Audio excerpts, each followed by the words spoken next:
Antibiotics regular గా వాడుతున్నారా? అయితే ఇది విన్నారా? निमोनिया और यूटीआई जैसी कई बीमारियों के खिलाफ एंटीबायोटिक दवाएं कमजोर साबित हो रही है। हम सभी के लिए यह बहुत ही चिंताजनक है। रिपोर्ट के मुताबिक इसका एक बड़ा कारण लोगों द्वारा बिना सोचे समझे एंटीबायोटिक दवाओं का सेवन है।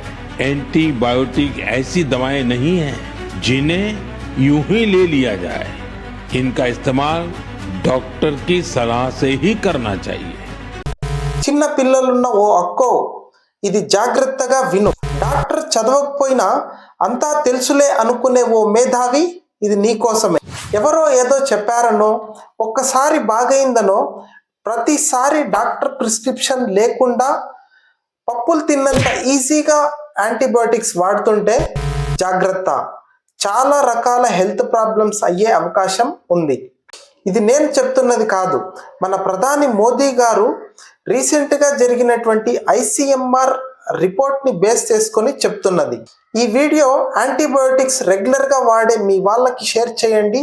నెక్స్ట్ వీడియోలో యాంటీబయోటిక్స్ ఎలా వర్క్ అవుతాయో చెప్తాను. ఫాలో చేసి లైక్ చేయండి.